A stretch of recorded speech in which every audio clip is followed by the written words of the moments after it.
Welcome to the past, where you'll get information related to sports, video games, technology, music, and our all-time favorite ass of the week.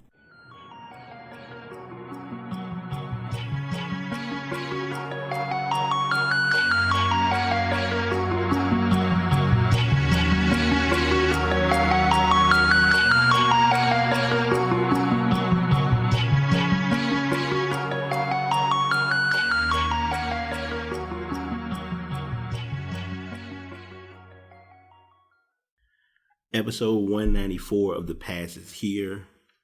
Hello, good afternoon, good day to everyone. Hope everyone's doing well this morning or wherever you are in the world. I'm your host, BT, doing yet another episode of The Past.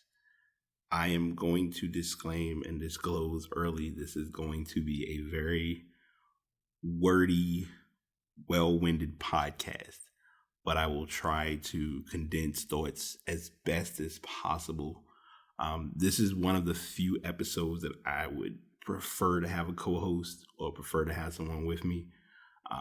But things happen, life kind of goes, and I really didn't put like major planning towards that. So I'm not going to sit and sulk about that because there's no need to. As I share with you all, we always do our angel number. This week is episode 194. So of course the angel number will be 194. With angel number 194, your angels are advising you to focus your attention on the people who are close to your heart and to seek to solve their problems. Inasmuch as you seek to reach out for your dreams and follow the cause of your soul, you are advised to remember your loved ones. The angelic number 194 represents several meanings in your life. Number 1 represents all those new beginnings in your life that you feel you deserve. It stands for your strong beliefs and thoughts that determine your actions and decisions. You have to be strong and be hopeful that things will work out in the end. Number 9 is the number that signals the higher powers that work to make your dreams come true. You are surrounded by benevolence that gives out positivity and helps you move forward and overcome the challenges that come your way. It also denotes the conclusion of specific aspects in your life. Areas that are not helpful to you will begin to fall away as your path becomes clear. You will become more sure of your mission on earth, and you will develop the courage you need to follow your dreams. Number 4 signals your truthful nature, how practical you are, and the fact that you are capable of focusing your efforts on what is important. You can work hard to attain your goals and accomplish your aims if you put your mind to it. Angel number 194 asks you to encourage your family. Make sure they know you love them and that you care for them. Your connection with family will help you maintain a balance in your life. You will need this balance because the needs of the journey may overwhelm you sometimes. Having love and support of your family can be your sounding board. So this week's inspiration is very technical. And here's why I say that. You find by nature or by default, we find ourselves looking for that encouraging thought or that positive word or that moment that things will be okay or we'll get through whatever. The truth of it is we don't know where to go for that source. And spending time or spending energy trying to figure that out will run amok on you if you allow it to. However, you also still have to be, just as much as you need others to be there for you in encouragement, you got to be there for others and just checking in. And a lot of times, and we'll talk about this a little bit later in the podcast, the smallest things are taken for granted because we're used to them occurring. And then once it's no longer available, transitions occur. And like I said, I'll elaborate more in depth with that in a few. So that's what I'm giving you all today for 194. I hope everyone, like I said, I do know that this has been a week of sports, to say the least. I'm overjoyed and bombarded all at once based on the stories that have hit regarding the news, regarding media. And like I said, I'm going to try my hardest to just get into everything that I can, because I don't know how to put it. Like, this is the definition of what you call a week in sports. There was a lot of tech that did occur, and some things did go down. I'm going to try to get into those as possible. The first story, I don't have a tab. Well, before I do that, because I always want to make sure I share, if you are in a crisis, please be sure to contact the National Domestic Violence Hotline at 1-800-799-SAFE or 7233, or you can go to www.thehotline.org. And I share each week. I'll put the link still in the show notes for Vernetta, for the group with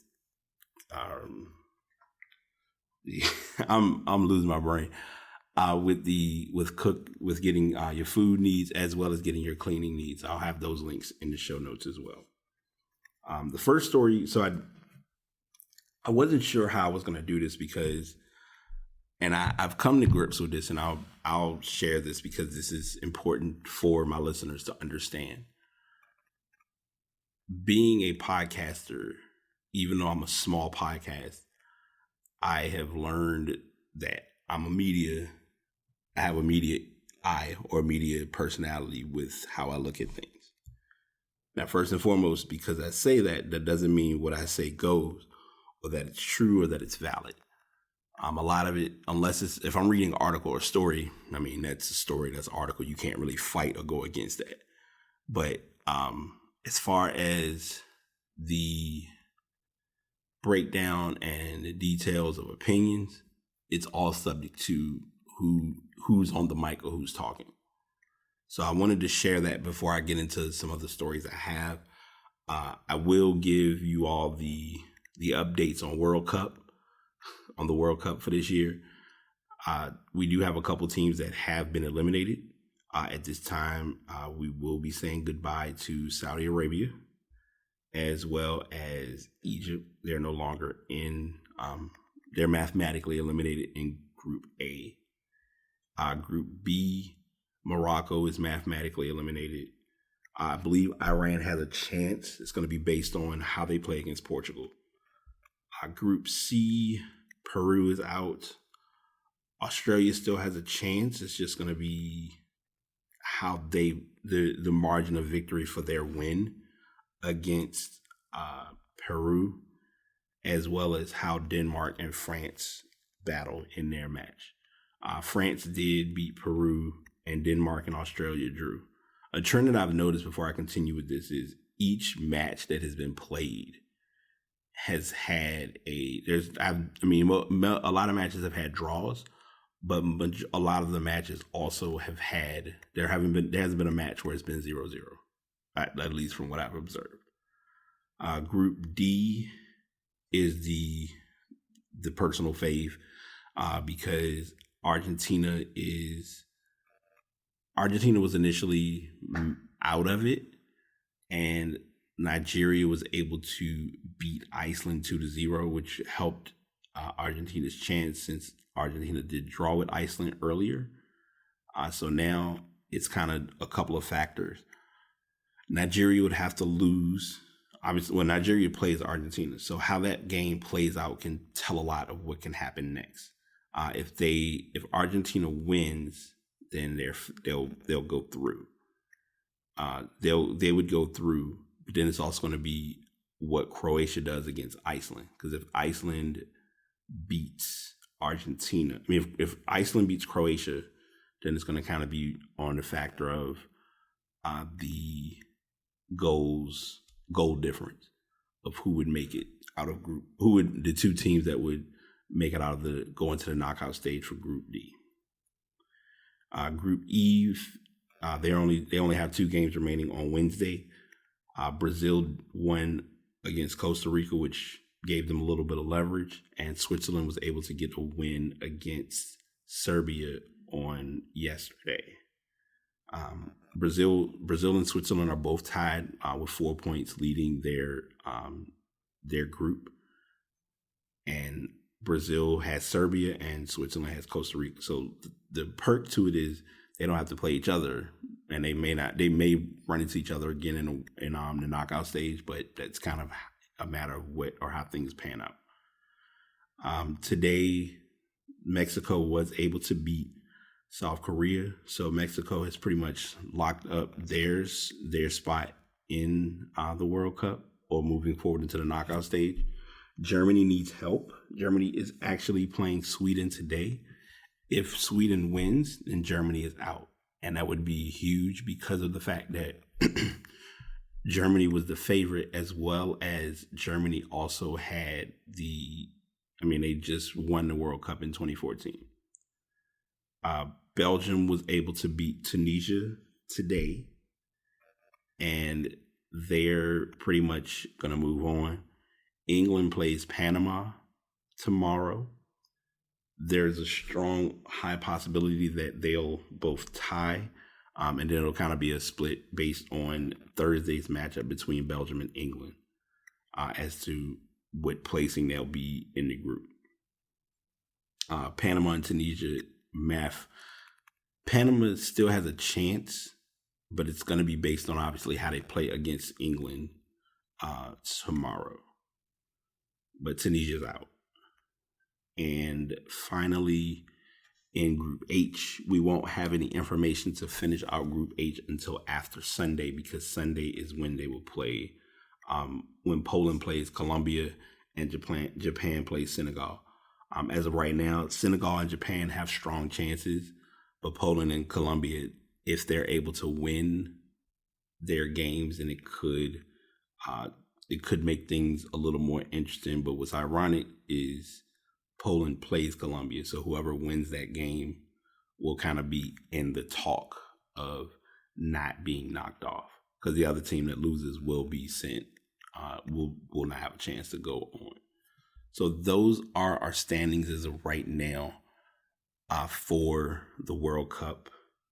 I will say this spreadsheet has been a godsend. I've been using it to its maximum potential, and it's helped me be very resourceful to giving you all information for what has been going on in the World Cup. So shout outs. I forget the website that I went to, but if you go online, I think I looked up World Cup 2018 spreadsheet, and they have different templates that, you can pretty much fill everything in with no problem or no issues. So going into our tabs and our stories for the week,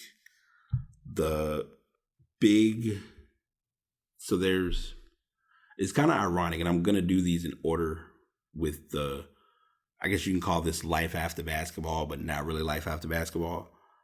And as I said before, and I'm going to emphasize this, I'm not going to be as winded as I normally would be with this topic or with these topics, because there's a lot.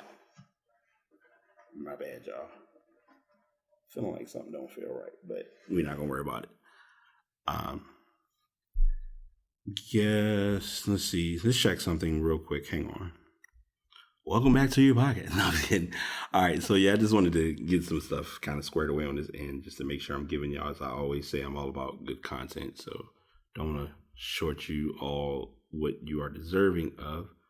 And I believe we are good to go on that.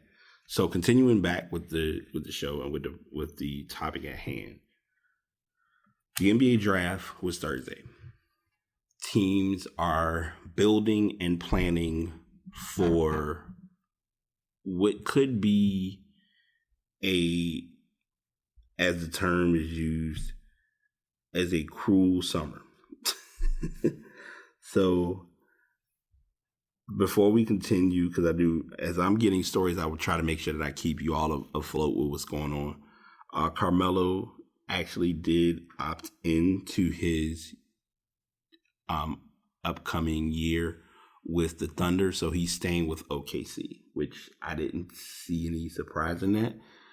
There's not really a huge, not trade, but there's not really a huge free agent market value for him if he were to become a free agent. And it's not because of what you're getting, it's because of what he's expecting financially.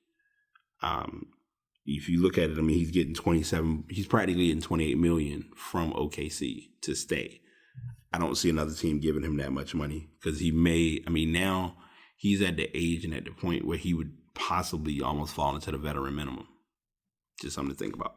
But random sidebar, like I said, the draft was Thursday. I have a link that went over as you would call it, the top, everyone's picks, how they graded. The CBS Sports was able to kind of be lenient, and they gave every team a pretty good, every draftee got a pretty good grade. I think one player got a D, and that was someone like late first round. Let me just check the exact name so I don't just throw it out there and leave it alone. It was Jerome Robinson from Boston College, who actually had a pretty good year. But I think it was the analysts who did this article were looking at what could possibly come with him and also what options were on the table. And if you look at the draft, the reason that's presented or looked at is because of how trades and transactions occurred for players. Because they already had Shai Gilgeous-Alexander from Kentucky, who was picked up through trade with the with the Hornets.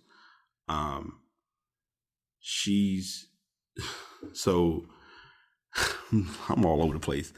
So Miles Bridges is going to the Clippers. Miles Bridges is going to the Hornets, and Gilgeous is going to the Clippers. So you have Gilgeous and you have Robinson as could possibly generate a backcourt. You're not really sure what DeAndre Jordan's planning on doing. There's a lot of things to look at with this pick, or with those picks. The big pick and the big story from the draft was Michael Porter Jr. Because Michael Porter Jr. was considered to be one of, if not the top players from this draft class. He was number one coming out of high school. It kind of changed a little bit when Marvin Bagley reclassified and joined this class. So he came in, he had a good year at Duke. And I don't think it was taken away from in the draft, because DeAndre Ayton was, you got to look at it. If it's a big man on the board and it's an opportunity to build, you take him. And in Phoenix's situation, there would have been no reason or no justified cause of giving up that pick to get another player when you're getting someone that's younger. Now, a lot of it does require, a lot of players can or do have the possibility of there being some development involved. But DeAndre Ayton, you know what you're getting. Make no mistake about it. Going back to Michael Porter Jr., there was concerns about his back, his health. They said that there's a possibility, and the tough part about it, and I'm going to talk about this because I'm not sure if I've said this before on the podcast, but I'll say it, emphasize it when I do get the opportunity, which is now.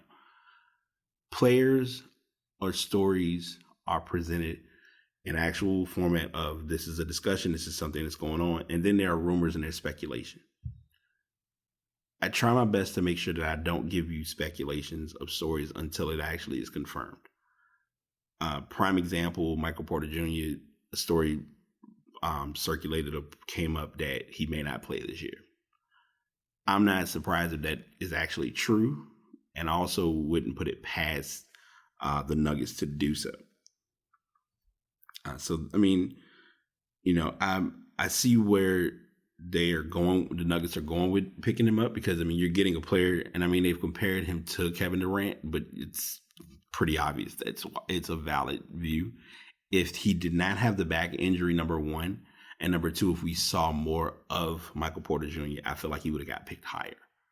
But his injury, teams aren't willing to take that risk. Lonnie Walker kind of declined in the draft, but he didn't because there really wasn't a full 100% certainty of what you could or couldn't be getting with picking him up. Wendell Carter Jr. was picked pretty high. He was actually number 7. Mohamed Bamba, Mo Bamba really wants teams to know that they're missing out on not picking him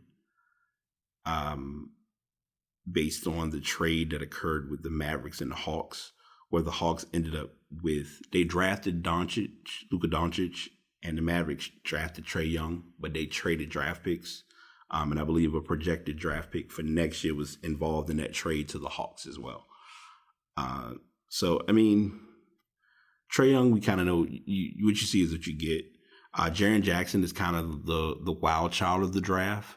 And I know that's a strange way of looking at it, but he really is, because he was at Michigan State. Michigan State had a good year, but Jaren Jackson kind of like rose on people's stock radar or draft radar this year.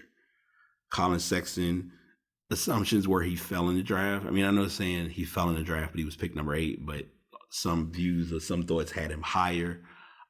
I will say this about him. Attitude is going to be important. And I only say it's important because in a lot of what he was doing in high school and some of what we saw at Alabama, it's not going to happen in the NBA. And I think what's even more ironic is the first year, the rookie year of players always will trigger that conversation of, here's what's coming, here's what we have, here's who's on our table, who's on our radar. And with him, there's no exception.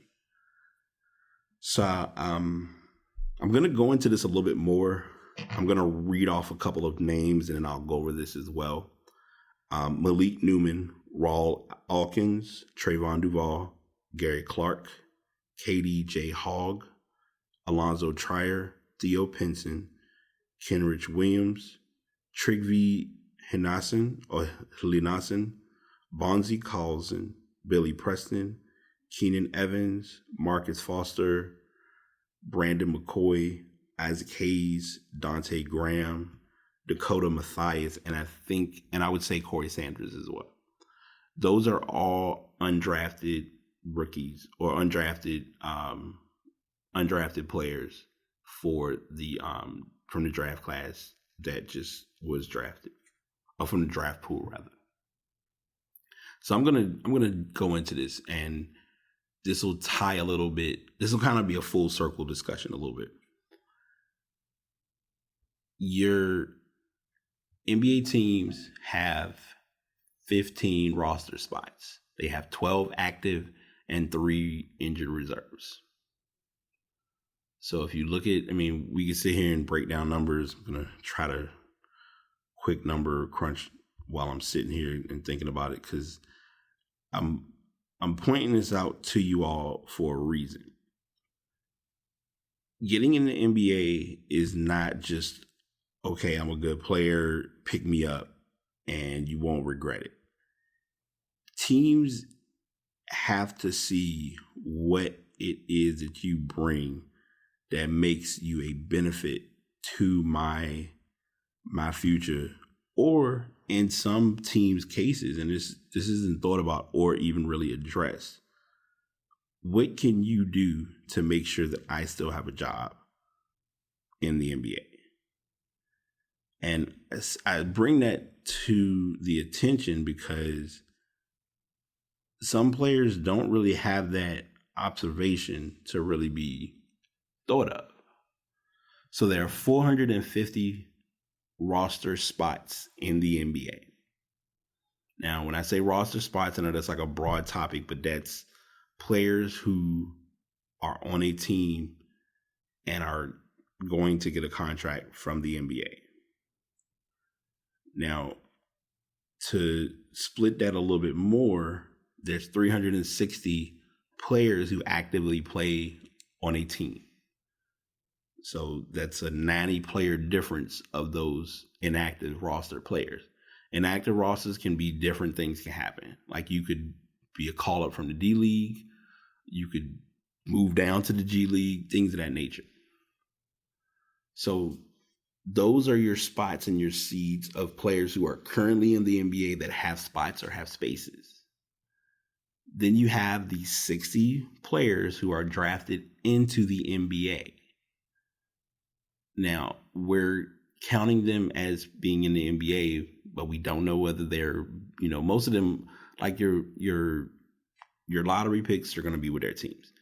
Other players may not even touch the floor in the NBA their first year. You also have your summer league players who they play summer league and they may not even touch G League floor. So you have all of those guys who are making it, trying to make it. And then you also have the guys who go to who are going to the combine, who are at other practices, who have participated in individual practices with teams, and we don't hear them or don't see them ever come up, and they're pretty much off the radar. The reason I give all of this, or why I say this, is because you have to do that one thing or be that one factor that stands out. And I'm going to take this away from sports and I'm going to put it into stuff very briefly to give you to put it into perspective. Or better yet, since this is what I'm doing, I'll explain it from the podcast perspective. There are hundreds of thousands of people who record podcasts. Some record about sports, some record about tabloids, some record about gossip. Pick your poison. If in my case, if my sports story stands out and can blend in with those ESPN stories, then that gives me a stronger viewing. That puts me in a lottery pick, in this case with the draft. If you don't have a clue who I am, I'm on the outside looking in and trying to get drafted to be known and to be relevant in the podcast community. If that's a good way to break that down for everyone who's listening. So I'm going to switch gears, but it's going to be a switch gears and also go into my next topic. That's why I was referring to it with everything coming full circle. One player who was talked about that was really trying to get a spot and was not chosen was LiAngelo Ball. As you have heard or we've talked about on the podcast on different occasions, LiAngelo Ball is the middle son of LeVar Ball and the Ball family. And whether it's acknowledged or seen, he was not going to get drafted. And I feel like a huge negative Nancy for saying that. But I don't. And the only reason I have the I do but I don't approach about it is because he did not present himself to wanting to play in the NBA. And I'm going to emphasize and explain why I'm going with this, or where I'm going with this. His objective of push was to try and get to the Lakers. But the Lakers brought him in for a tryout. Now, we only saw a video. The video didn't give a lot of information or really show us what specifically was occurred during his practice or his tryout with the Lakers. You just saw him kind of running back and forth, shooting jumpers. We didn't see him in like a scrimmage or really see like if he did any drills, any questions, things of that nature. LiAngelo's not media ready yet. And you notice that, and I'll explain why. The reason I say that is because if you look at each brother, LaMelo's far from ready. Lonzo, obviously, now that he's got a year under his belt and he's kind of been able to focus on his game because his father has the JBA, which we're going to get into in a moment. LiAngelo is kind of being handled with kid gloves, to say what I was saying. I don't really see a team benefiting from him being on their roster yet. He could get on a free agency team. I mean, he could get in the summer league and possibly play with someone, but getting minutes through summer league does not put you on an NBA team. Trayvon Duval, I do want to update. This story broke, I think, Thursday night, Friday morning, I believe. He did get an opportunity to play on the Rockets summer league team. So summer league, and I mean, summer league is cool, but summer league is not NBA. Summer league means you're going to get the merchandise, the practice gear, all of that stuff. But you're not on anybody's team yet unless you really do something during summer league to say, hey, let's get him on our team. Or, hey, you could possibly go to this team. And a lot of players left college because their assumption was they were going to be lottery picks. Billy Preston would have been a lottery pick, but Billy Preston had legal things that did not benefit his draft stock. Malik Newman was a lottery pick. Malik Newman disappeared with Kansas because of the many players that came in despite him being redshirted last year. People forgot that. Because there was the redshirt factor. There was also him transferring because he played for Mississippi State. And if I'm remembering, I want to make sure I got this story correct. He was with Mississippi State. There was a chance of him coming into the league. He didn't come in, or he went to the combine. He didn't have an agent, so he went back to school. He sat out a year after leaving Mississippi State because when you transfer to a new school, you have to sit out a year. So he sat out a year, came in this year. He was with Trevor Graham, who Graham got picked up, which I thought was great. Trevor Graham is kind of like the Frank Mason 2.0, where he was a senior. He stuck it out with Kansas, and he has a chance of getting his shine and getting his opportunity in the NBA. So I'm wishing, I'm giving him props. But I don't want to. I'm dwelling heavy on the draft, and I'm draft heavy because a lot of these guys, it's partially a wait and see.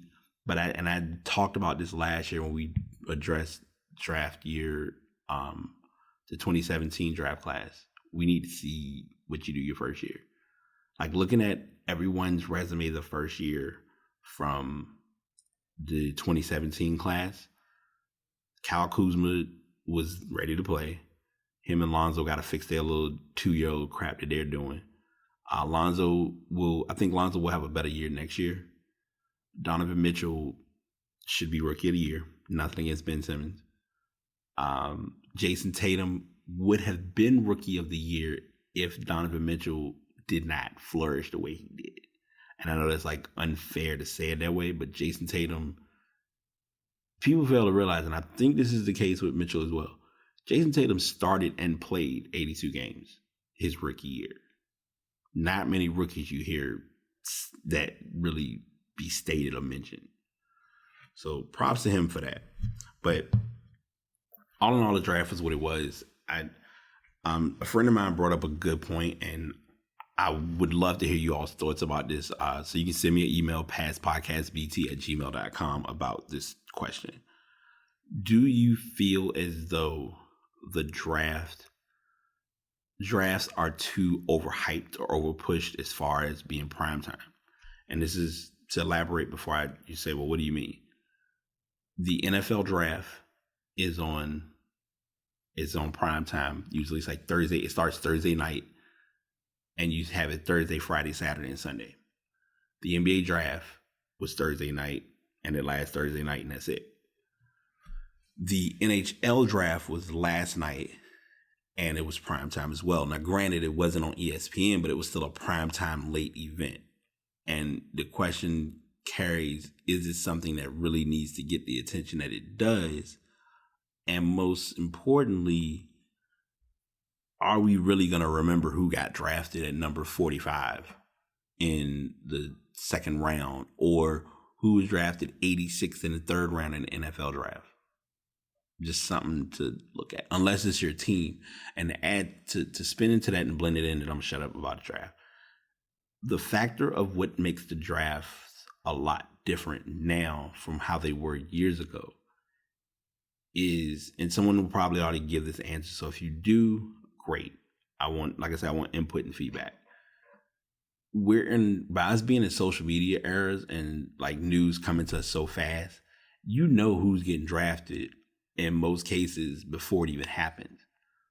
With the NBA, if you have people who have Bleacher Report or CBS, CBS app for sports, CBS Sports, you get news and you get information like on the spot. So it's not really much of a delay of, oh man, I need to go. Let me go turn on the TV and see who's got drafted. No, your phone's gonna tell you who got drafted 1 through 60. Like I have all the notifications from just about everybody who got drafted at least in the first round. And then they kind of pointed out relevant draft picks as the draft continued. So, like I said, we'll more than likely be presenting this draft discussion a year from now. I said one last thing, but I will say this, and then we'll move forward. Kevin Knox was very impressive with the Fortnite inside design on his suit for him being, even though he was drafted by the Knicks. And I think the reference was presented as to why he did that.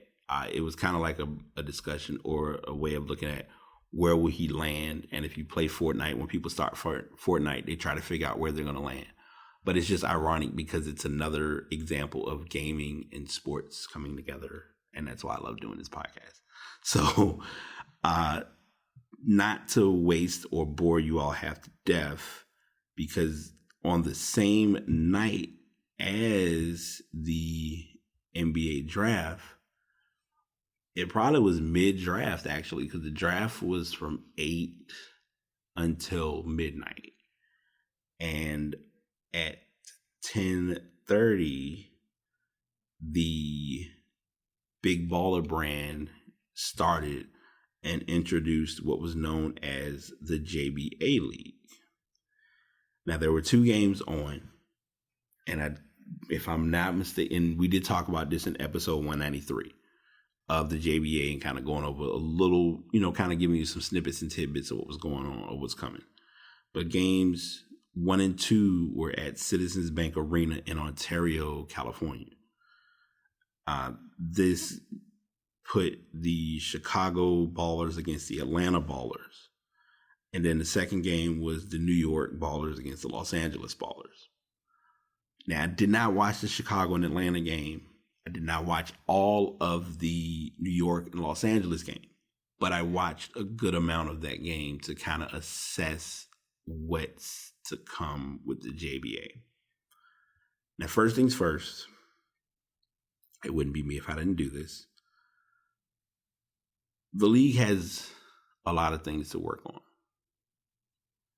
And when I say a lot of things to work on, it's production.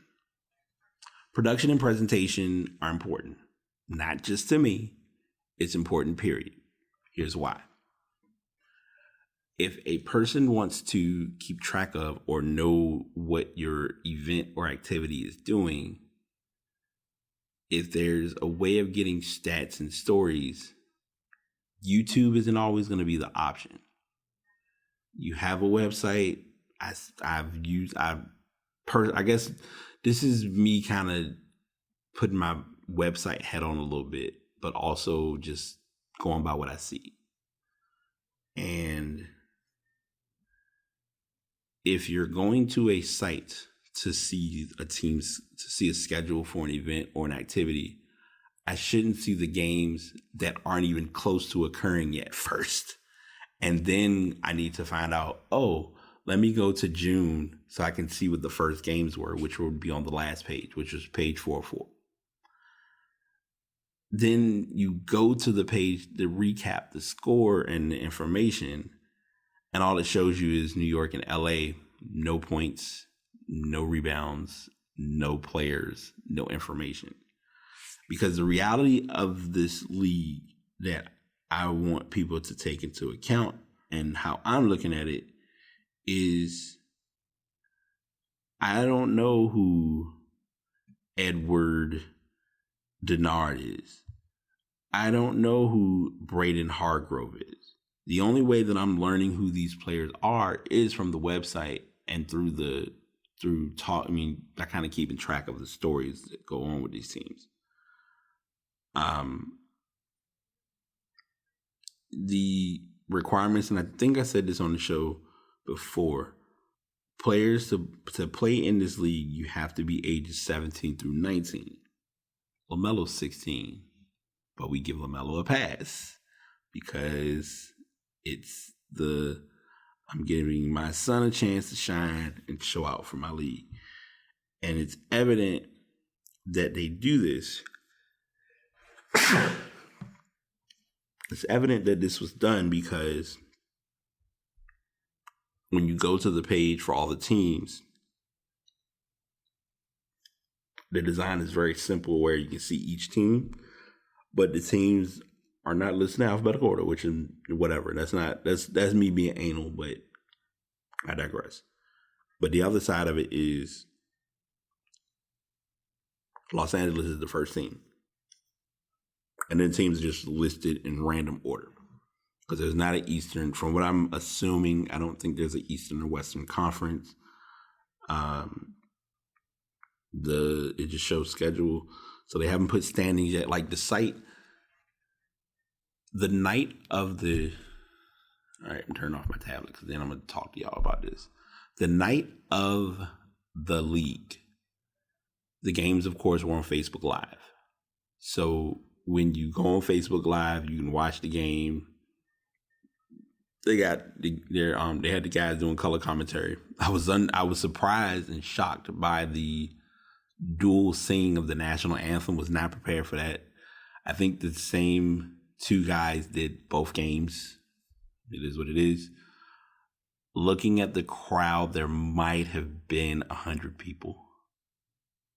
And this is California. Don't care if it's Ontario or not. It's California. Unless your event just did not get enough marketing, or unless people didn't really know enough about what they were going to go see. And granted, it's first game. So, I do this, and I'm saying this because I look at it even with the 2K League. When the NBA 2K League first started, no one really took it serious. But I also know it still had the NBA backing. JBA League, I don't know. I really want to like it. A couple of minutes into the game, they had to kind of give everyone the score during the game. Eventually, they were able to add a score overlay, which I think was great. They'll learn from that because I feel like the next game they'll have that prepared, which is, these are minor things, but it's stuff that if you're watching it from a Facebook, you're already limiting your audience a little bit too, because if I don't have Facebook, I can't watch the game. Just calling it for what it is. Another option, and again, I know I'm just talking about different things. If you're wanting this to be streamed, and if people don't have Facebook, stream it or embed the video on your JBA page. Might get some traction, might get some attention. But that's me giving input, not even from just the web design aspect, but just from the presentation and approach. Because if you want people to see it, yeah, we can go to YouTube and see that LaMelo had 40, 11, and 9. He had 40 points, 11 rebounds, 9 assists. He had a good stat line. Like, I'm not taking that away from that. Especially for the first game in this league, there was a lot of missed layups. A lot of players were shooting threes left and right. I want to see when this season nears its end, how will it work with the NBA? Now, I know this is July. I know this is June. But when you get to the playoffs and when you get to teams playing for more competitive reasons, are you going to have scouts at the game? Will there be a relationship set with the NBA to say, hey, Adam, come check out my boys. I got some guys playing and I want you to see what they got. And if you want to get some scouts from the NBA from the G League, whatever, to come check it out, great. And the benefit, because the benefit of JBA is it utilizes the NBA's rule of the one and done. Hey, I'm out of school for a year. I'm playing a form of basketball. You have highlights that you'll be able to see of me. Do I have a chance of making it into your league? Because you have these couple of players, 90-something players who are in JBA who could also come into possibly getting into the NBA or going into the G League or playing internationally. So that's something to think about as well.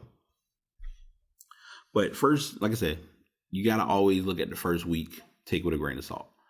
I know I'm being a little more critical only because this had such hype that these are things that if you have media and you have marketing around to help with it, it benefits. Low key, if y'all need a web designer, hit me up. So that all occurred on Thursday. You fast forward to yesterday. What I consider to be my favorite league during the NBA offseason has returned. I never get to see the games live. I'm not sure why I didn't watch them live last year. I don't know. But this year, I had plans on watching it. I was just out. Things happen. But luckily, YouTube, you can get the highlights right then and there. So I was able to actually go back and look at the highlights for the Big Three.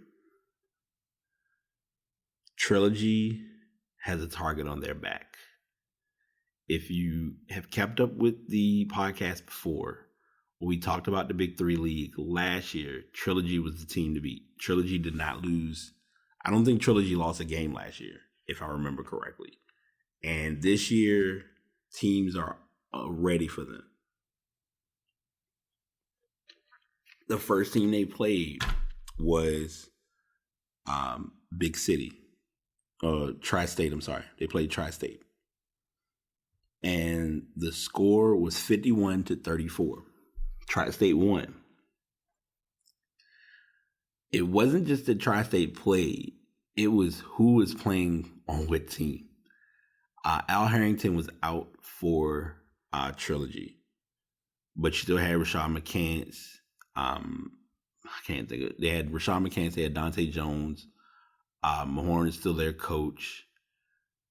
I can't think of their big man, but they had a pretty good lineup. Tri-State, Jermaine O'Neal still has it. Jermaine O'Neal still is able to move with the ball. Like it impresses me because you look at these guys and you're thinking like they're in their 40s, close to 50s maybe. Because you look at it, Katino Mobley is with the power team and he still got it. Like they showed highlights of him playing at Rico Hines, and he can ball. Dude still can play, and his left finesse ain't going nowhere. I'm like, that's giving me hope, but that means I gotta get back and start playing some more. But that's another story. Trilogy got exposed, and the reason why they had Amari Stoudemire, Amari Stoudemire was involved. Amari Stoudemire hasn't played in a while. But Nate Robinson still has it. Little Nate came to play. And I will be the first to admit, I think a lot of this triggered from him playing in Drew League. Because a lot of times they always had a Drew League tournaments going on in Cali on the West Coast. And he's been playing in that, but he is part of the Tri-State lineup.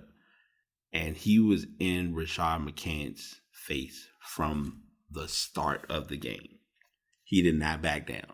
He did not have any fear. He did not have any concern with him. There was even a point where McCants tried to go past Nate.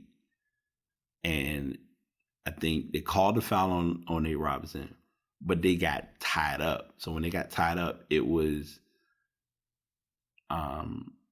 like they were kind of grabbing the ball but holding each other, and it was like they didn't want to let go, but eventually they did, and they continued play. Trilogy was close early on, but Tri-State finished that off pretty good. The Ball Hogs played Power. Power was able to win 51-31.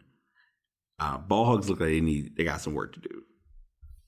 They brought in some new faces which could help.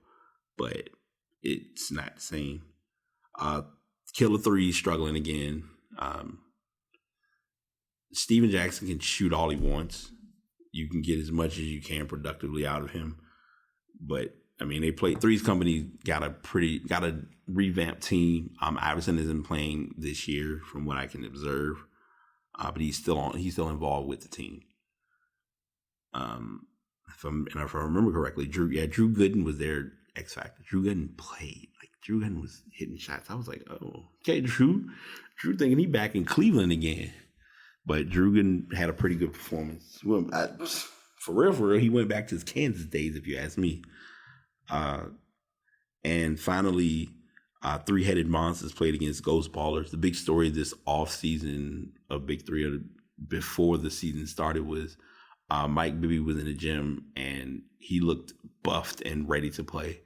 But people forgot also, I think people also skip or ignore the fact that he's previously played. I mean, he's a coach for a basketball team in Arizona. So basketball is kind of in his DNA anyway. But he was at the gym kind of shooting around, working on his game. But the Three-Headed Monsters were too much. Three-Headed Monsters, I mean, Mahmoud Abdul-Rauf still has it.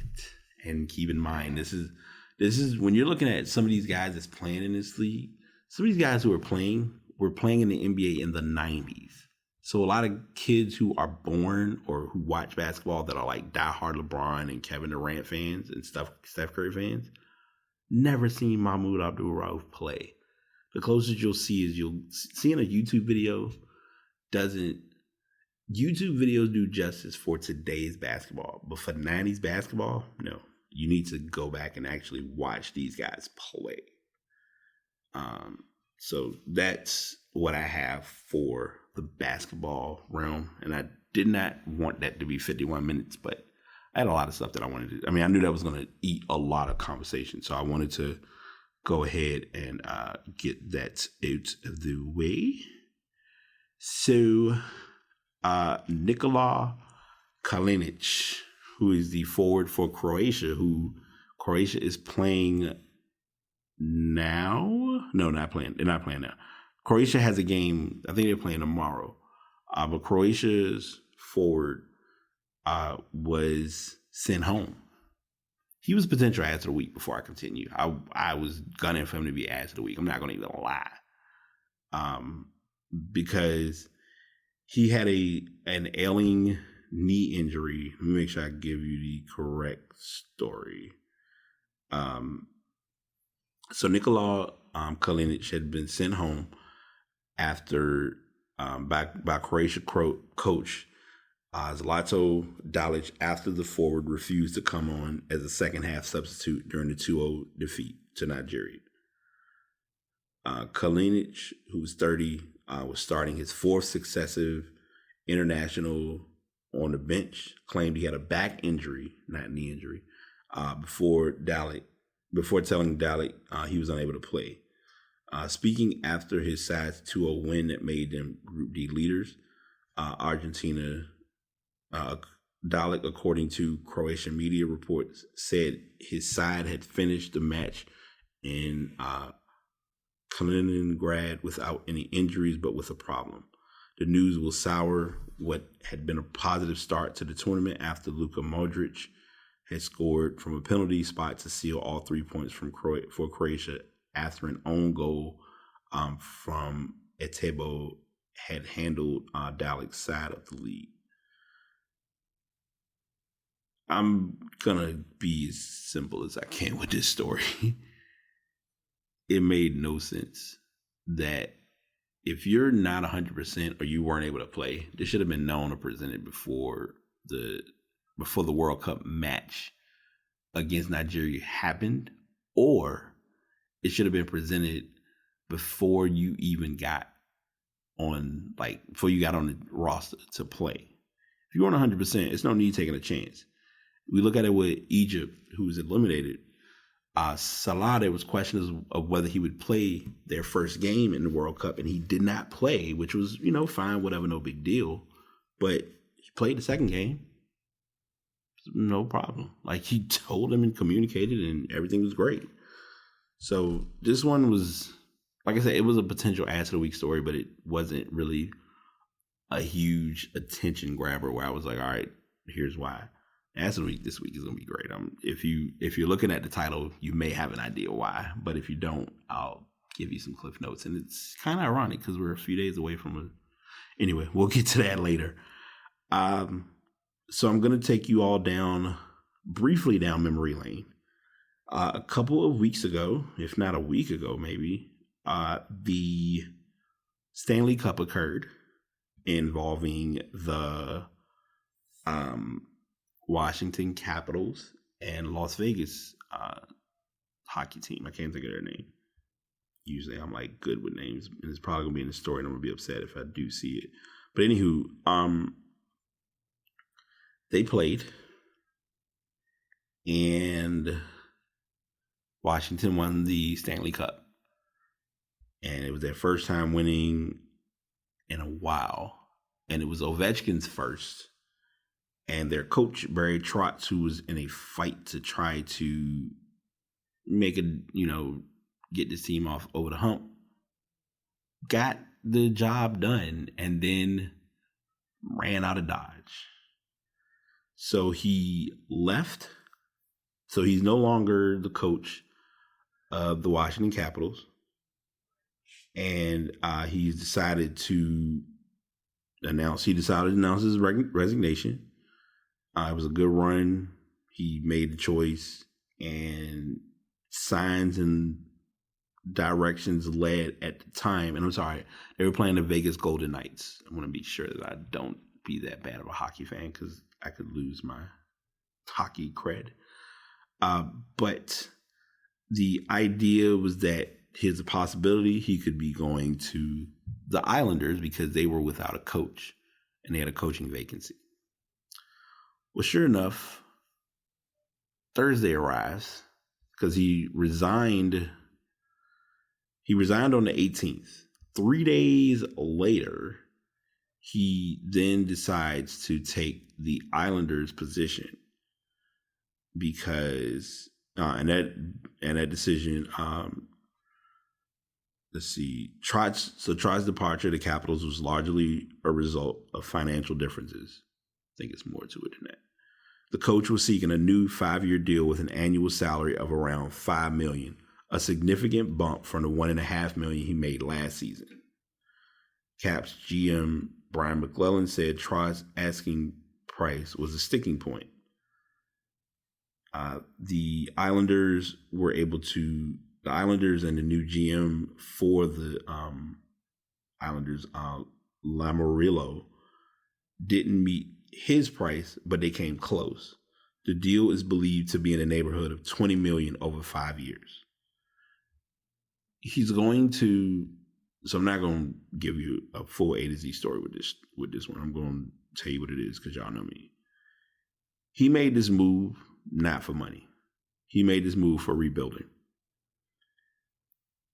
He had been with the Caps for a while, and the fight and the struggle was trying to get over that championship hump. Getting the Stanley, like they would either come close to making the Stanley Cup or not make it anywhere near, and it was okay. Let's start over. Let's figure out what we need to do. All that occurred, and it put you in the position we're in now. So now we have won. Great, cool, no problem. They got all of that done. Now it's all right. I need to make some changes and do something that's going to give me a challenge. The Islanders are a challenge for him. The Islanders have not been relevant in a long time. And I know I'm pushing a little bit with saying that, but I don't think the Islanders have been like a big hockey team in a while. I'm going to double check just to make sure because I like to make sure. I want to be certain that I'm not just saying that just to be saying it because it's been kind of a rocky road for them. Let's check. All right, Stanley Cups.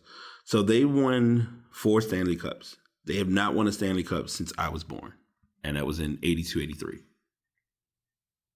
Which then goes to show you they've not even been to a conference championship since 83, 84.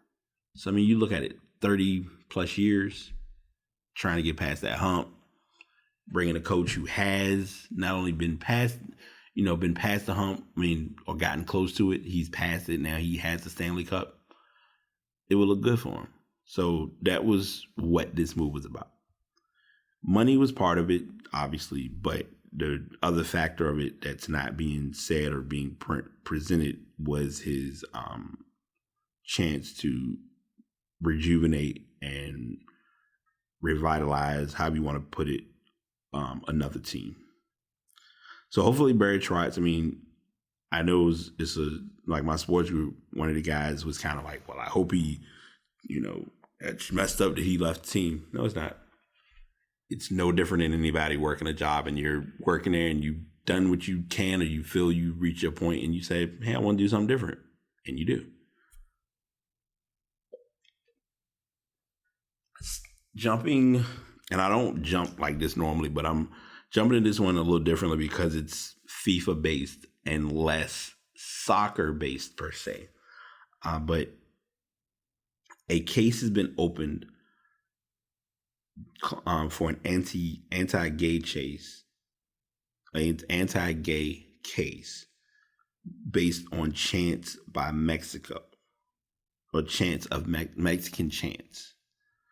FIFA has opened disciplinary hearings against Mexico after alleged anti-gay chants by fans during their World Cup win over Germany on Sunday.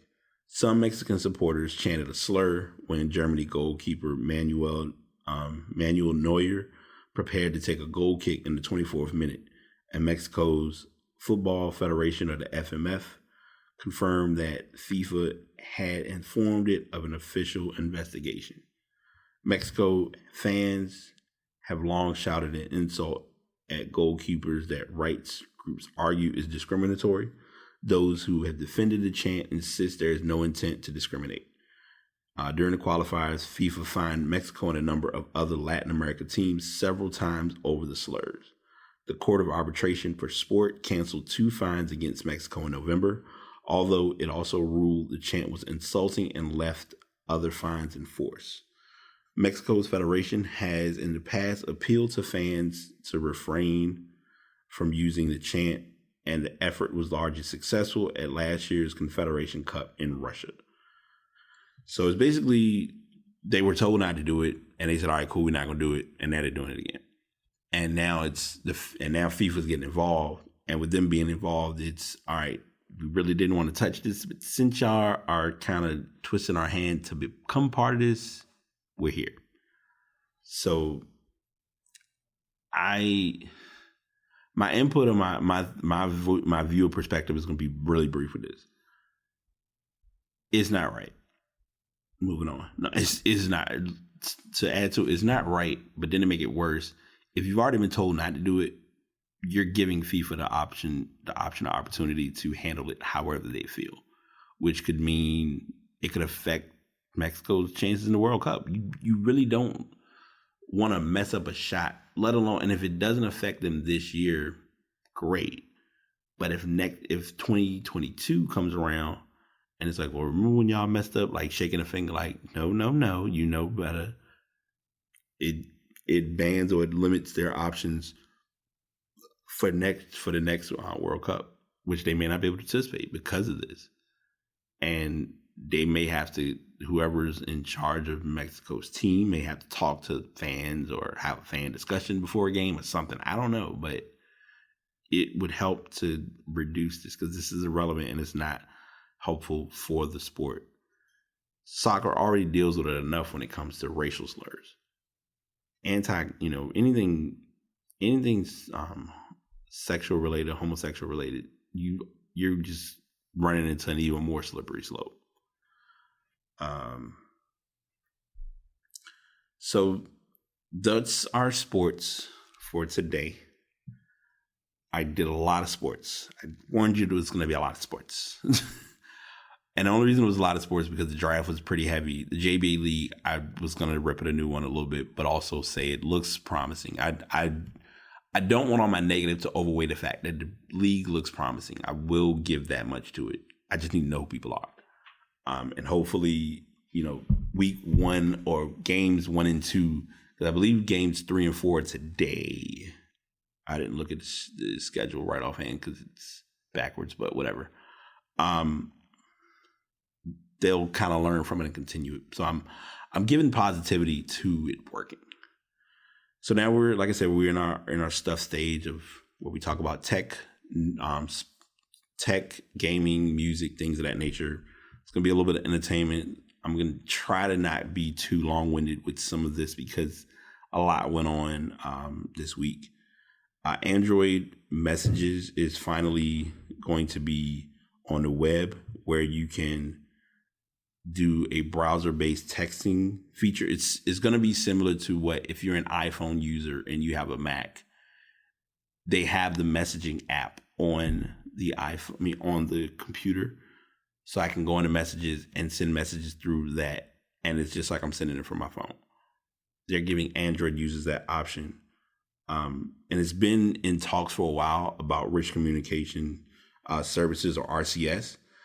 So this is kind of it's kind of sticking it to iMessage. And I'm okay with that. Like I want the balance of the imbalance because I feel like it's features that should be across the board.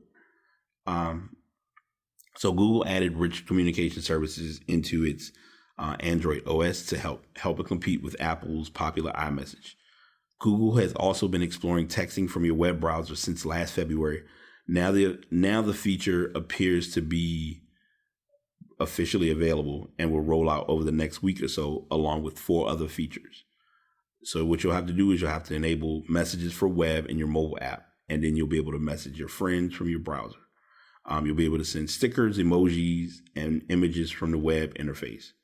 There are going to be 4 updates for the Messages app. You can tap the plus button on the left side of your compose bar to search for GIFs to add to your chat. There's a new smart reply function as well with some canned messages to make responding to buddies a little easier. It's going to be in English, but more languages are coming. You'll be able to preview links within conversations so that you can decide whether you want to click on it or not. While all of the above are already available with iMessage, the one thing that iMessage does not have is that you can copy one-time passwords with a single tap through the process. So I'm assuming this must be okay. So verification code, you just copy it and then paste it in. Okay, that's cool. It's about time that I'll say it like that. Like I think Android is on the Android woke or got Apple to make things change. Because if anybody, and I say this numerous times on the podcast, I never forget that I was a G1 user. I never forget that even with the sidekicks being what they were, I still would never, when the sidekick with the Android feature was implemented, I was already away from T-Mobile by then.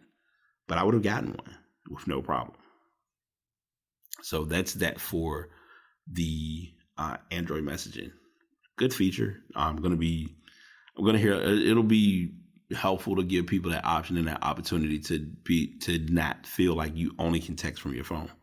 Being able to do so from a computer never hurts. Now the difference of it too is iMessages, if I remember correctly, I've never done iMessages through an actual web browser. I've done it just through the app on my device. So this will help users that I guess I need to get more clarification. Can this be used with other, like if you have a Galaxy Tab and you have a Android device, or if you have a Chromebook, can you check messages across each one? Like those are things that Apple has that if Android is going to do the RCS, rich communication services, should be across the board. Just something to think about. Instagram has extended what they already are doing. Not going to sit here and get us a lot of major push. They're kind of wanting to battle with the YouTube community, I guess, because normally if you record videos in Instagram, you will record a 15-second video here and there to kind of build a story. Well, now they're giving you IGTV, which IGTV is the potential of being live, but you would still, and this is probably going to sound bad, you still only have the video access for 24 hours. But it's not like Instagram Live is you online, you're live, people can comment and talk while you're posting stuff. Whereas if you post a video, it's extending the length of time you can record the video, and it's out there, and it generates a new section or option under your current profile on Instagram. So they, like I said, it's called IGTV. When you log in, it'll begin playing vertical videos from people you follow, along with personal recommendations. It is available on iOS and Android. They said that the app was designed to make it easier to find and watch videos on mobile. He noted that most video apps require you to search or browse through a directory, as opposed to television, where you simply turn it on and start watching. IGTV, you will simply start playing the video the moment you open it. Among other things, this lean back mode could make IGTV more a powerful new place for Instagram to put ads. It will allow creators to upload video directly to Instagram, representing an effort to turn the app into a home for mobile video to rival YouTube. Videos can be up to 10 minutes long to start, with larger accounts able to post hour-long videos. The company expects to let all users post videos of unlimited length, so it's just a matter of time. There's no ads on IGTV right now, but that could change. He said there will be a revenue sharing deal with partners eventually, but not right now. I like it. I mean, I'm not going to throw a whole lot of huge attention to it at this time yet. Personally, I've not downloaded it. And the only reason I haven't is many of my personal friends know I'm not on Instagram enough to really do videos that long. And this is going to sound odd or sporadic, but it's a valid statement. The only perk or advantage to doing these type of videos is that if you record if you're doing a video or an upload, you can record on the fly and have it just record and go. Now they are smart in what they're saying, because they're saying that this competes with YouTube. It also competes with Snapchat. Because Snapchat, you get the option, like Snapchat just added an update a couple of weeks ago, where if you're doing a 60, 10-second little snap videos, you can start your recording, swipe to the left. Never mind. Swipe to the left and just let it record, and not feel like you have to hold your finger on your screen while you're recording, which I think I have no problem with that. So you'll see a lot of users using this feature as time progresses.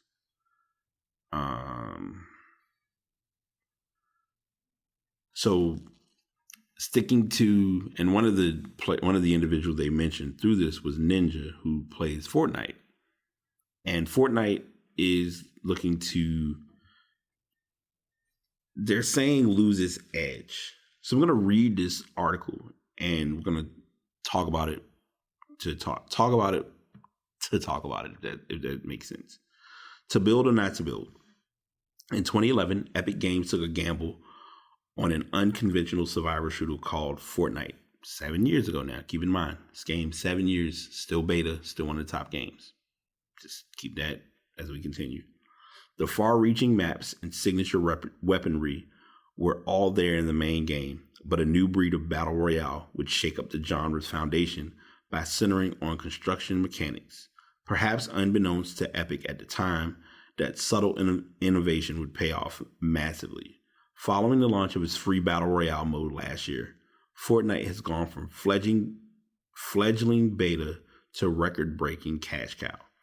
But right in the midst of its explosive popularity, Epic seems to be shaking up the Fortnite formula again, and top streamers aren't exactly thrilled.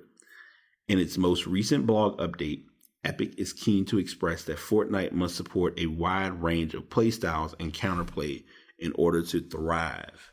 This is certainly reflected in the flood of content updates. The company has introduced new weapons, vehicles, delivered crossovers with Marvel villains, and various themed tie-ins. Although its newer suggestions making victory royales easier for new players to achieve through multiple strategies, and the idea that not everyone has to end in a build-off, which are fueling player concern, which then generated Ninja to giving a video related to this.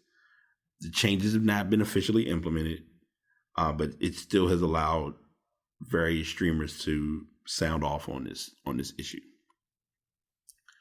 So, and now that I'm reading it here with you all, it gives me a better insight. They're taking a game. When you started off, like when you're first going through the game and you're building and you're trying to, build and outbuild your opponent to make good plays.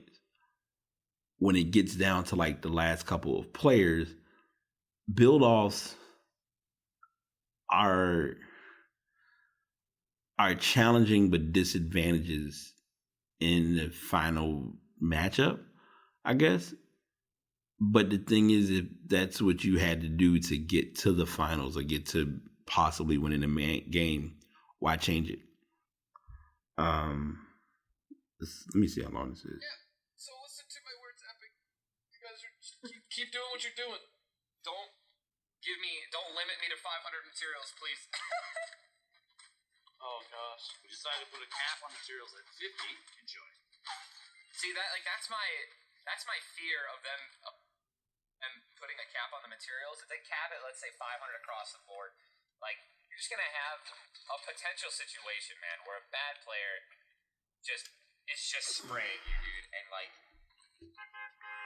and you run out of materials, dude, and then you die, and it's just like, dude, like that would make a good player rage because you're like, that's the skill. Yeah, that is. Like I took the time to farm 999 wood. By golly, I want to use it. By golly. I don't know, man. I'm feeling. Okay. So now what he's giving or what he stated before I continue was an example as far as like limiting your equipment. And that's valid. Like you don't want to constrain what a person has, because then it could be constrained across the board. Like it can constrain their equipment. It could constrain your weaponry. It could constrain multiple things. But yet I'm playing the game the right way. And if someone else, just like you said, if a person comes in as a noob that don't have a clue what they're doing, they could come in and just tear up shop just off of just playing the game, the way that it's been changed or whatever. I'm going to say this because I don't want to get this too much attention, only because you just got to kind of call a spade a spade. Fortnite always has been and will always be about its players. And when I say its players, I'm using that term very broadly and very loosely. Its players include the best of the best and the worst of the worst. The worst of the worst, if you aren't playing right or aren't able to do it right, then you need to step your game up.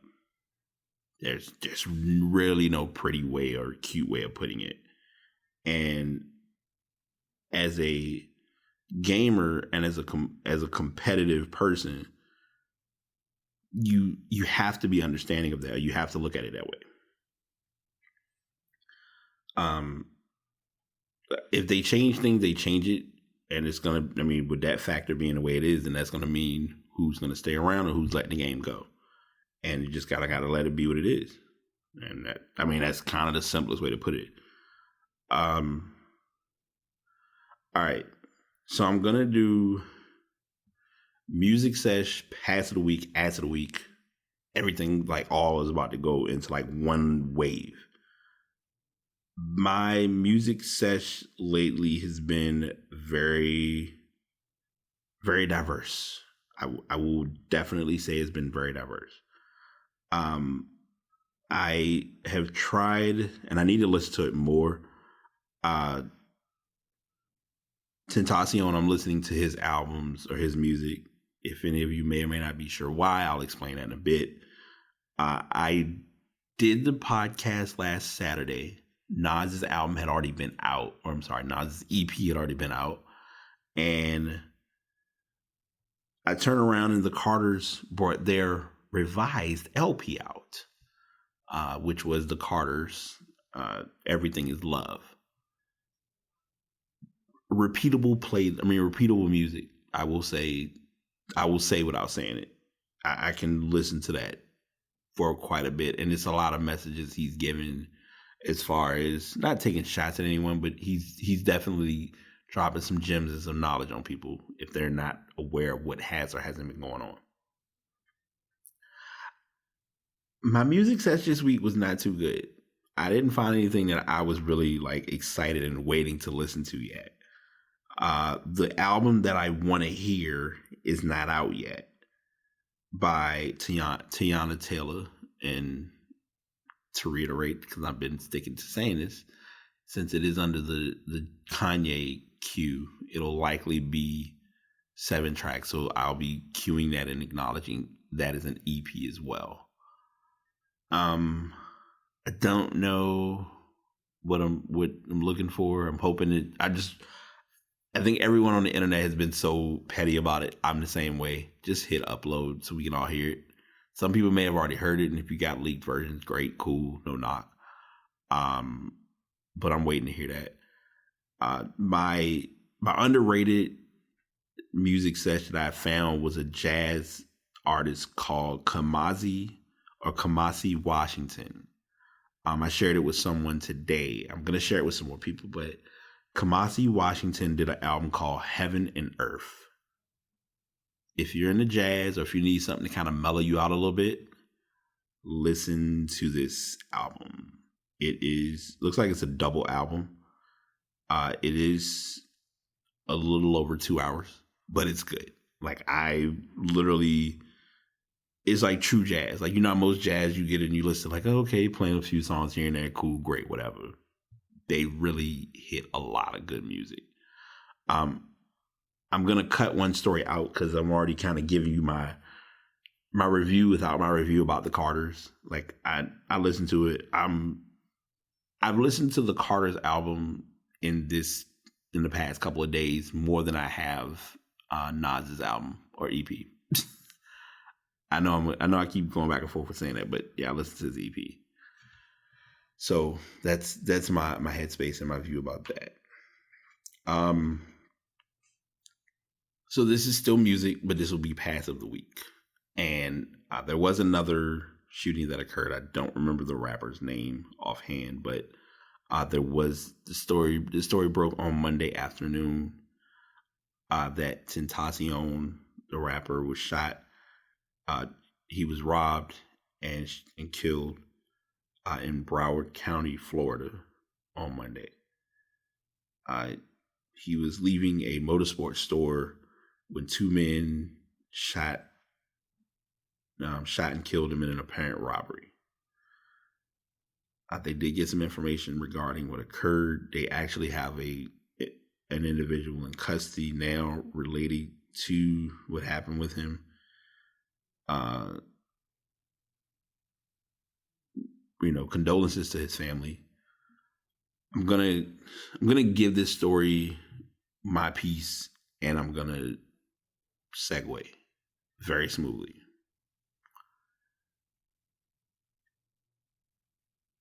Media versus non-media shows you a lot of appearances and a lot of presentation. I'm gonna say this because I'm honest. I really didn't know much about him. I don't have a bad view. I don't have a good view. I just have a view of the fact that he died, and he should not. Anyone getting murdered just is not right to me. It never has been. It never will be.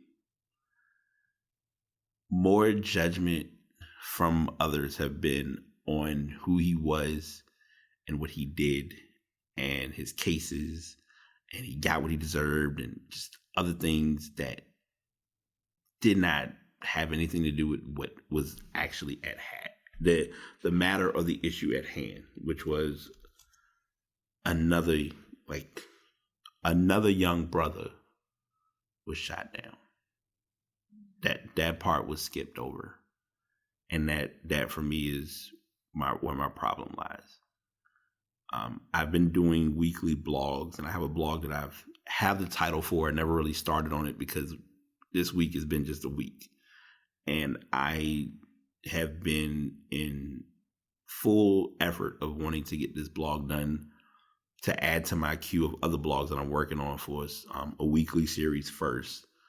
And then I'm going to add that social media, like we share too much. People share way too much information. We tag ourselves and put locations and check in everywhere and let people know what we're doing, and we give more information than they need to know. And there's no gain to that. It's never a gain. No one needs to know every second, like every other moment that you go to Waffle House or that you go to Plaza Azteca or Buffalo Wild Wings or Pizza Hut. No one really needs to know that. But we share this all the time. And I'm just sharing all of that just to say, if you're going to have your feelings and your thoughts toward him, as a person, you have that right. But take the personal piece out of it and just acknowledge the situation. A person was killed. A person was shot down. Was shot, cold blood, whatever. My other side of it, and I'm gonna let it go, is this is the wrong moment, and moments period like these, the conspiracy theory stuff, we got to stop. Saying that, oh, well, he had a tattoo on his forehead and he doesn't have it in his pic. Do your logical research before you post things online that don't make sense. This was an example. If you look at recent videos of Tentacion, he did not have the tattoo on his forehead. Leave him to be and let his family mourn and grieve and process what they're processing right now. It's not fair to him. It's not fair to his fans. It's not fair, period. And I'm just going to leave it at that. Like I said, I did not want to press that topic or that issue too heavily, but I wanted to talk about it before I forget, because it's just a messed up situation. Like I said, they have the person in custody who possibly was the shooter.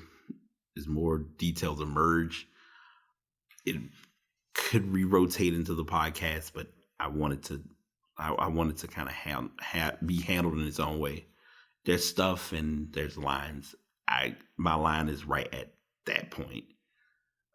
Only reason it made the queue now is because it's sport. It's music and just something. It was a tough story to have to read and even look at happening.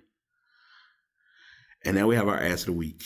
And I know this is, before I want to say this, if you stuck it out and paused, if you stayed with me through this show, I definitely commend you and applaud you, because this was a doozy of a show. And this will probably be one of the few times that I may have to speed listen, but I don't mind. This is for my fans. I love y'all. I love people who listen. I love people that give feedback. I love anyone that's been honest with me about this show to make it a better show. I have people who have been wanting to come on as guests, working on that as well. Haven't forgotten. Don't think I haven't forgotten. Trust, believe. Answer of the week this week is, we're gonna call it the Philly Fanatic. They have a machine that shoots hot dogs into the stand. Went to the crowd. One of the fans that the hot dog was supposed to reach didn't make it to her properly. It was delivered. It was delivered the same day delivery. And this is not funny, but it's funny. The hot dog machine, I guess it was too close to her. I don't know what, unless her temporal orbital nose front section is just very tender or soft. It hit her in between her eyes and left her bruised and injured. Kathy McVeigh. Now before I continue, Kathy McVeigh does not get ass of the week. I'm not giving it to her. I'm giving it to the hot dog machine being that powerful. I don't give it to Philly Fanatic either. I give it to the machine because I don't understand how it was that. Like, what speed was it on when it shot at her face is what I'm trying to figure out. Pause. The Philly Fanatic has been launching hot dogs into the stands for years. First at Veterans Stadium and now Citizens Bank Park without any injuries. Using the customary launcher, the Fanatic sent a hot dog to fans behind home plate where Kathy McVeigh was sitting. Battling a shoulder injury that will require surgery, McVeigh was unable to catch or deflect the hot dog, which was wrapped in duct tape so it wouldn't disintegrate upon launch. The hot dog struck McVeigh in the face, and she underwent a CT scan to make sure she didn't have a concussion. It just came out of nowhere and hard. Pause. McVeigh, who told the TV station that she's a big fan of the team and doesn't plan legal action, said the hot dog knocked her glasses off and she has to apply ice to her facial injury every 20 minutes. I have a small hematoma in my eye, and mostly it's going to get worse before it gets better. It's going to go down the side of my face. McVeigh said the Phillies reached out to her on Tuesday to apologize, and they have offered her tickets to a future game when she wants to return. She has a message for fans at future games so they avoid meeting a similar fate. Just to be aware, because you never know. I understand a baseball, but not a hot dog. She realized some might get a laugh at her expense out of the situation, and she understands. It gives people a good laugh, and if that makes somebody chuckle, then that's fine. So I don't give it to her, but I do give it to her, and here's why. And I'm gonna close because I'm tiptoeing this one. It's a jacked up situation because it's nothing that anyone wants to wish or plan to happen to anybody. But if you are seeing that coming, it's got to be somebody that's with. Now, if she was by herself, then that's one thing. But if somebody's there with her, like family or something, I'm not saying that they got to catch it in front of her face. Pause. But someone should be waving their hands like, no, don't do it, don't do it. Because by the time it happened, or by the time it went down, it was too late. But that's the show this week. I'm getting out of here. Shout outs to Spreaker.com, Brate Podcast. If you're looking to do podcasting, that's where I've gotten started. I've been running now for 2 years. It's been my home away from home. And also shout outs to Blue Yeti. I'm still working on that sponsorship, by the way. And Deer Park, I'm rocking with y'all too. Still trying to work on the sponsorship. But I didn't say this, but I made reference that I would mention it, so I'm going to mention it now before I forget. Don't take small moments for granted. Which I said it earlier, but I'm going to emphasize this now. Small moments with people who have helped you in life, helped you get over humps, been there for you, confided in you, told you when you was wrong, every bit of that. Don't take it for granted. Tomorrow really and literally is not promised to any of us. We, by nature, feel privileged and feel like we're owed X, Y, and Z. The reality is the world owes us nothing. And we as people have to remember that. If we don't learn that now, it'll be too late. And that's what I'm gonna close with you all with today for my message. So as always, continue to listen to the shows, passpodcast.com. Subscribe on iTunes. I want some feedback. Like, give me some input. And also email passpodcastbt@gmail.com. Until next time, you all take it easy, be good, stay blessed. Pass signing out. Thanks for tuning in. If you'd like to get any information specifically based on the shows, you can go to Spreaker.com/BriTapePodcast or go to www.passpodcast.com. On both of those options, you do have the information related to what topics were talked about, the timestamps for the episode, as well as the specific links related to that specific story. Thanks for tuning in. Until next time, the Pass signing out.